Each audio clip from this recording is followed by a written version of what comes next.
Bonjour à toutes, bonjour à tous. Merci de nous retrouver pour cette nouvelle émission proposée par l'Institut de la gestion déléguée, l'IGD et acteurs publics. On a parlé du plan de relance, on a parlé des mécanismes de financement, de la mise en œuvre du plan de relance. On parle évidemment depuis le mois de septembre de la gestion déléguée. On parle pour cette nouvelle émission mobilité, avec ce rapport du groupe de travail mobilité du quotidien de l'IGD. On en parle avec nos deux invités. Pierre Coppet, bonjour.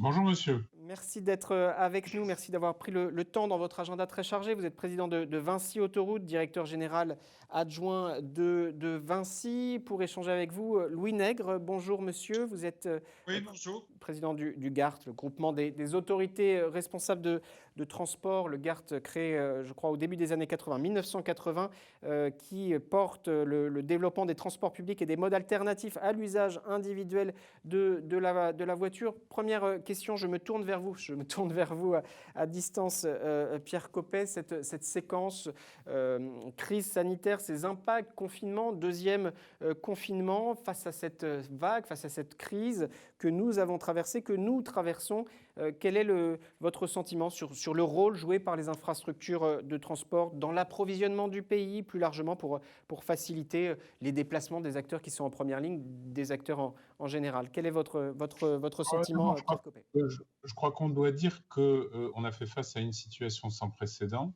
que cette situation a beaucoup bousculé l'ensemble des acteurs.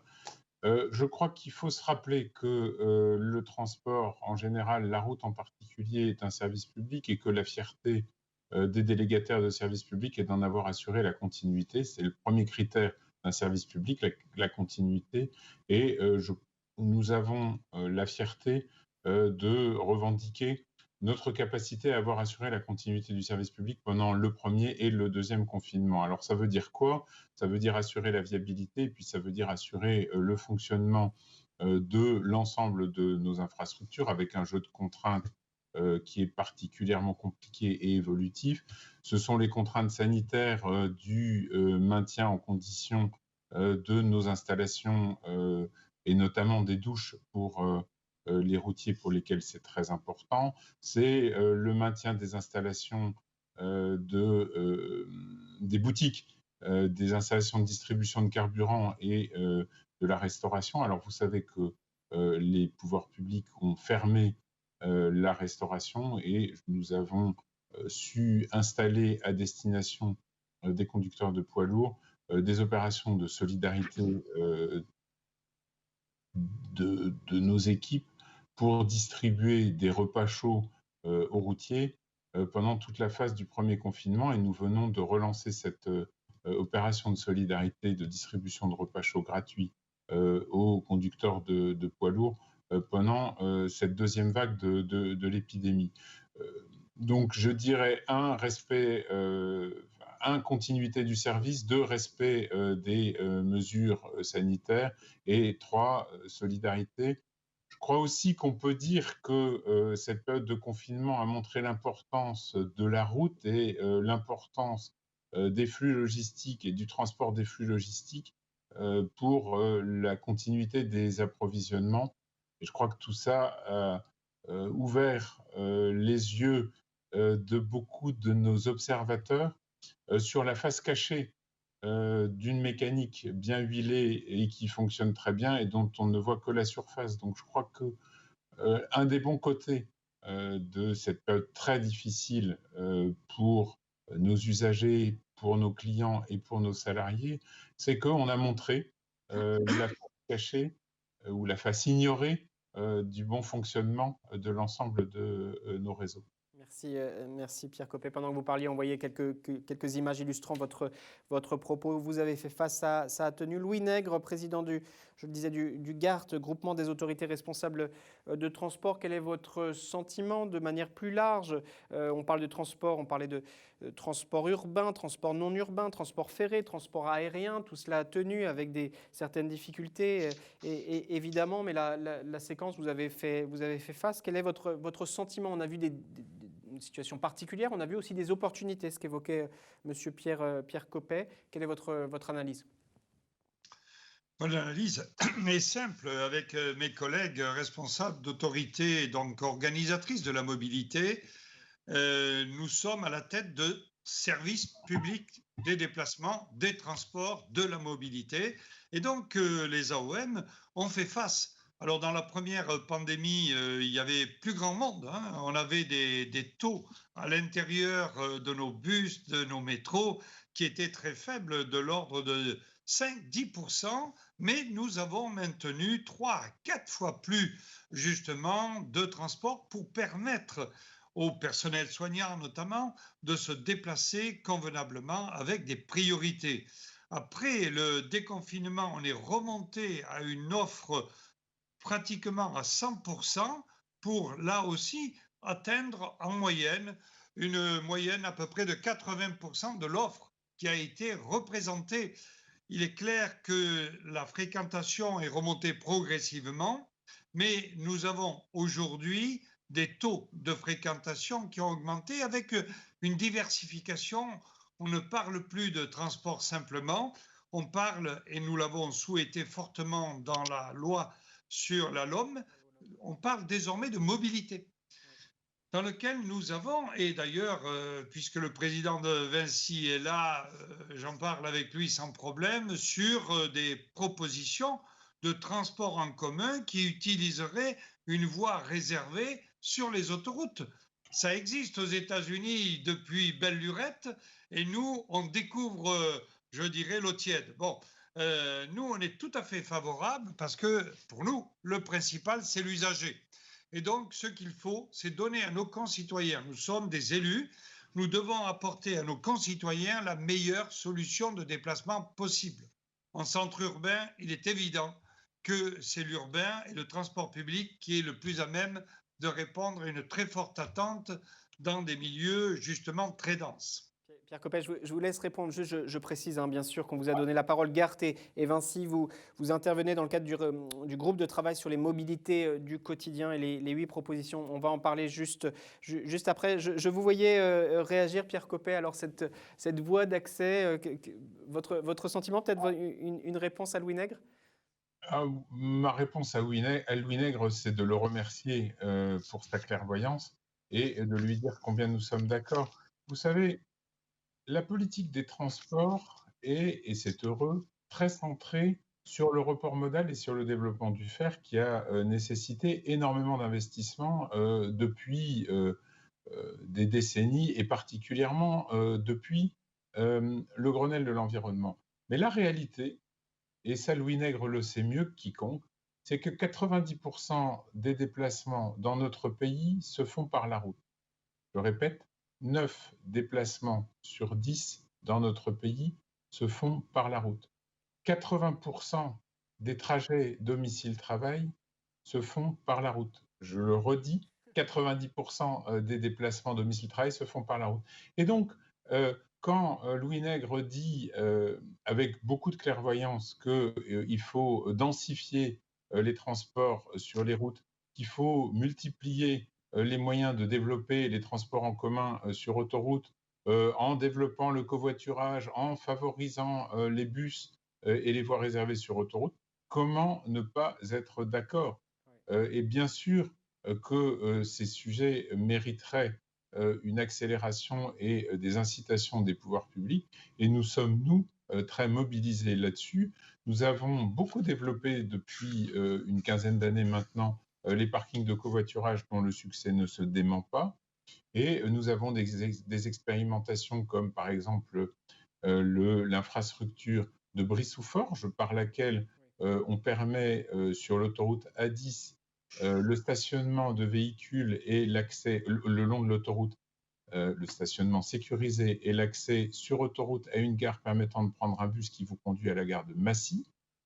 C'est tout à fait efficace et c'est une mesure qui rencontre son public. Donc, multiplier les initiatives permettant de densifier les transports sur autoroute, de réduire l'autosolisme et de favoriser les transports en commun sur autoroute, cela correspond clairement aux attentes de nos concitoyens et aux pratiques qu'on observe. Il faut savoir que le nombre de personnes. Les trajets domicile-travail augmentent en distance année après année. On vit de moins en moins au même endroit qu'on travaille et la distance et la durée des trajets domicile-travail augmentent. Les moyens de transport en commun ne permettent pas d'absorber l'ensemble des besoins de déplacement domicile-travail et favoriser le développement de transports en commun sur autoroute, c'est à la fois une façon de répondre rapidement à cette question et puis c'est une façon souple et c'est une façon adaptable puisque lorsque on met un bus sur autoroute ou lorsqu'on favorise le développement du transport en commun sur autoroute, on a vite fait de constater qu'on satisfait un besoin. Alors que quand on fait un tramway ou quand on fait une ligne de chemin de fer, il faut 10 ans, quand ce n'est pas 40, si on regarde par exemple le temps qu'il faut pour faire des lignes de réseau express régionaux ferrés en région parisienne. Ça peut être effectivement plus compliqué. Évoquons, d'ailleurs, vous évoquez, monsieur Coppey, la première proposition, assurer la complémentarité des réseaux dans les 8 propositions du rapport du groupe de travail sur les mobilités du quotidien. On les voit apparaître, 8 propositions. Je vous invite, celles et ceux, vous qui nous regardez, à télécharger ces propositions. Elles sont extrêmement instructives et elles sont aussi détaillées. Louis Nègre, il y a 8 propositions. La première, Pierre Coppey y a répondu, assurer la complémentarité des réseaux. D'autres propositions, partager la voirie pour favoriser les modes collectifs de déplacement, faire appel aux nouvelles technologies, une question sur la tarification pour développer le recours au transport public, repenser le stationnement, répondre aux besoins de mobilité dans les zones peu denses, c'est évidemment essentiel. Je termine, coordonner l'action des collectivités pour une gouvernance améliorée de la mobilité, c'est l'un des enjeux de la loi L'Homme, et puis densifier la ville sur les questions d'urbanisme. Juste une réaction, Louis Nègre, assurer la complémentarité des réseaux, c'est une évidence que de le proposer, que de le dire, mais on voit qu'il y a quand même un travail à faire, une réflexion à mener, à rendre encore opérationnel, notamment dans les territoires. C'est ce que vous constatez également? Il est évident que nous avons encore beaucoup de travail devant nous. Comme l'a dit tout à l'heure Monsieur Coppey, il y a une complémentarité. Je ne suis pas un idéologue, je suis un pragmatique, je suis un élu de terrain. Et donc, je le répète, ce qu'il faut, c'est donner à l'usager le meilleur système de fonctionnement, de déplacement en l'occurrence. Quand on doit se déplacer en centaines de kilomètres, vous avez l'avion, vous avez le train, vous avez l'autoroute. Il y a des choix à faire, et notamment avec une transition énergétique sur laquelle je me permets d'insister un tout petit peu, sans compter la santé publique, puisque aujourd'hui, nous avons des gaz à effet de serre qui augmentent et qui continuent à augmenter dans le domaine du transport. Ça, c'est dû à du transport essentiellement routier. Donc, nous avons plusieurs objectifs à atteindre et ces objectifs-là sont à la fois de fournir un outil de déplacement, les autoroutes, le chemin de fer, le métro, le bus, voire le vélo sont des moyens, sont des outils pour permettre de se déplacer. Mais nous avons tous des objectifs. Ces objectifs qui sont prioritaires pour nous sont des objectifs de transfert modal et de transfert y compris énergétique, pour avoir demain moins, je dirais, de retentissement d'une crise pétrole, et deuxièmement, pour des raisons de santé publique. Donc le transport public, aujourd'hui, fait des efforts considérables. D'ailleurs, effectivement, aidé par l'État, puisque nous allons avoir enfin le 4e appel à projet qui va être lancé à plus de 500 millions d'euros par l'État. Et j'invite bien sûr toutes mes collègues, toutes les autorités organisatrices de la mobilité à déposer un dossier dont le GART sera membre du jury, comme les autres fois d'ailleurs, pour permettre justement d'assurer le meilleur déplacement possible, y compris au niveau énergétique et y compris au niveau santé publique. Le message est passé. On renvoie vers le GART, Groupement des autorités responsables de transport. À tous les deux, on évoque depuis le début de notre échange, on se dirige vers la fin de notre émission, mais on évoque ce contexte sanitaire, on évoque ces propositions, complémentarité des réseaux, favoriser les modes collectifs, s'appuyer sur les nouvelles technologies, etc., etc. Il y a un plan de relance à 100 milliards d'euros, 40 milliards portés par le niveau européen. Ça veut dire que ces propositions qui ont été pensées il y a déjà plusieurs semaines, plusieurs mois, sont toujours et encore plus dans le contexte actuel d'actualité, que le plan de relance doit être aussi fortement tourné vers ces enjeux de mobilité, vers ces infrastructures, parce qu'il faut y mettre des moyens. C'est le moment d'accélérer, Pierre Coppet, de mettre des sommes importantes. Je crois, pour faire simple, que la France a signé les accords de Paris et s'est engagée sur des objectifs extrêmement ambitieux de réduction des émissions de carbone. Il faut se souvenir que les transports représentent 30% des émissions de carbone du pays et les autoroutes représentent 20% des transports. Ça veut dire que les transports sur autoroute représentent 6% des émissions de carbone du pays. Donc il y a matière à s'en occuper. S'en occuper, c'est développer l'intermodalité, la comodalité, c'est développer le covoiturage, c'est aussi déployer sur l'ensemble du réseau autoroutier des bornes de recharge avec un maillage qui permette d'assurer la continuité et la recharge rapide, ce qui nécessite un programme d'investissement très significatif qui, à ma connaissance, n'a pas encore été pensé et organisé par l'État. Et je pense que la principale urgence, on a vu, la crise sanitaire a montré l'importance du réseau routier dans la vie quotidienne. La principale urgence pour notre pays maintenant, c'est de s'occuper de la décarbonation des transports routiers, ce qui passe par un ensemble de mesures simples sur lesquelles les propositions sont bien évidemment d'ores et déjà sur la table. Mais il est illusoire, lorsqu'on sait que 80% des déplacements se font par la route, de considérer que c'est le TGV ou les TER qui régleront la question de la décarbonation. Si on veut décarboner l'économie française, il faut décarboner les transports. Si on veut décarboner les transports, il faut décarboner les transports routiers. 90%, vous l'avez dit. Louis Nègre, décarboné, donc tout ça se joue maintenant. Je vous pose la même question. Les sommes, les montants incroyables, 100 milliards d'euros, doivent être fléchés vers ces enjeux de transport.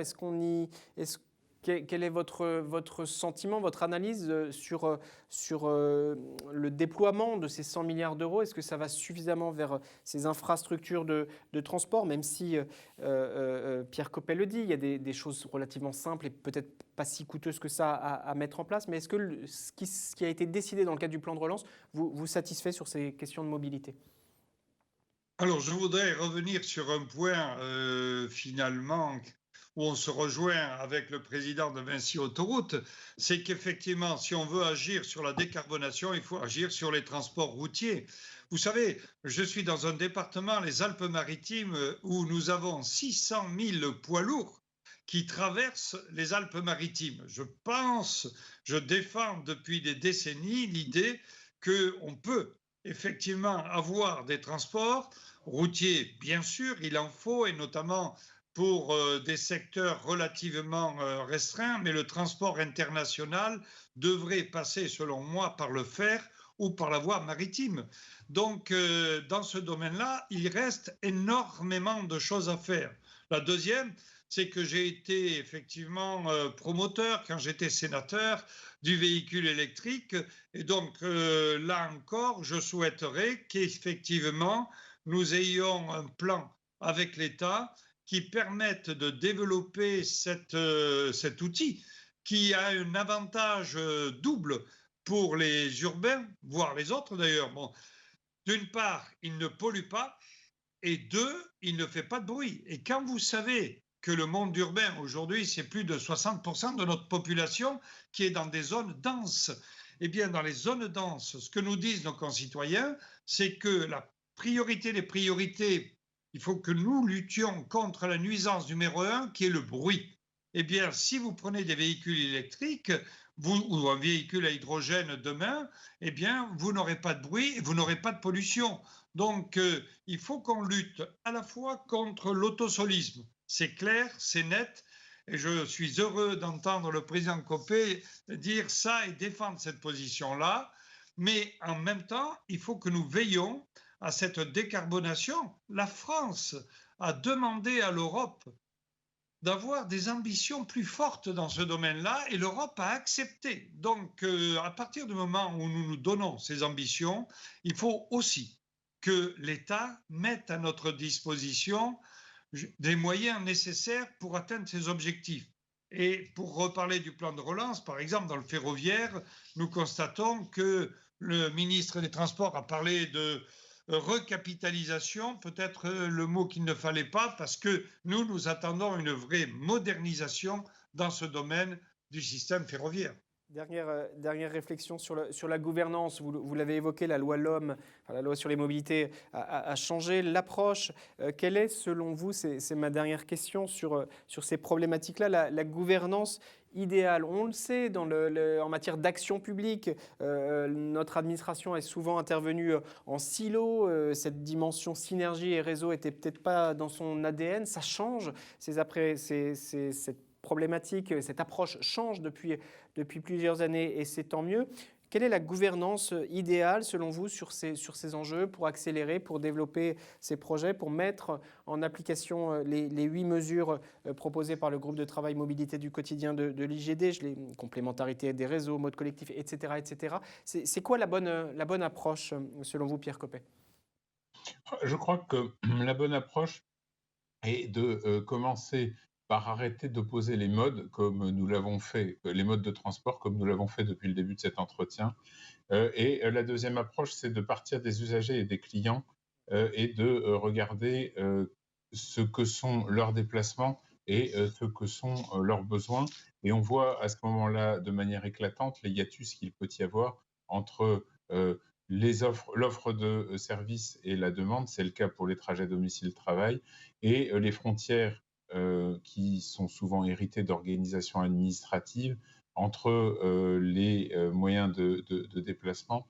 Et donc, il s'agit, et c'est tout le sens de la loi LOM, et c'est tout le sens des outils de la loi LOM, et c'est tout le sens de la philosophie qu'exprime inlassablement Louis Nègre et derrière lui le GART, c'est d'établir des continuités à partir des besoins des usagers. C'est au fond assez simple et cela nécessite, comme souvent, de faire en sorte que les gens se parlent, l'ensemble des acteurs, et ça nécessite de faire des coordinations en partant du terrain et manifestement, c'est d'ailleurs ce que dit la loi LOM, le bon terrain et le bon territoire pour aborder cette question, c'est la région, compte tenu des échelles de déplacement que l'on peut observer dans les pratiques et dans les besoins des usagers.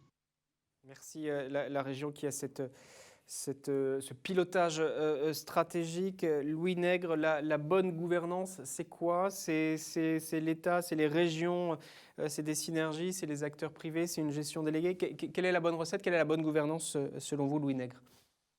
La bonne gouvernance, c'est de pouvoir coordonner les efforts des uns et des autres.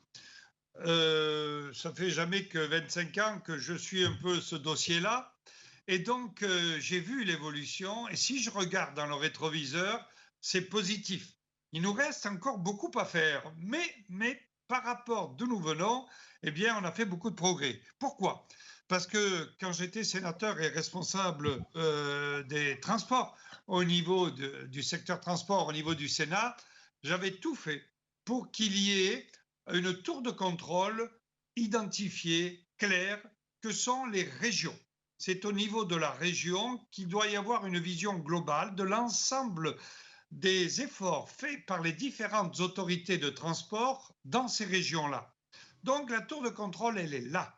Et il y a un SRADET qui sert à ça, qui permet de réunir toutes les autres autorités pour coordonner justement ces efforts-là. Ensuite, nous nous sommes là aussi engagés totalement auprès de l'État, d'ailleurs, auprès du gouvernement, pour faire en sorte que la LOM on couvre désormais 100% du territoire national et que chaque citoyen, où qu'il habite, y compris dans des zones peu denses, peut obtenir lui aussi un service de transport public.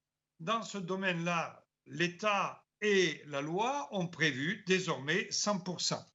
Ensuite, nous pensons que le principe de subsidiarité doit s'appliquer. Nous avons une tour de contrôle, mais c'est par bassin de mobilité. Ça aussi, c'est un élément fort qui est retenu par la loi et qui est très important à nos yeux, parce que là, on est dans le concret, dans l'opérationnel, et on constate que c'est par bassin de mobilité que les gens se déplacent, essentiellement.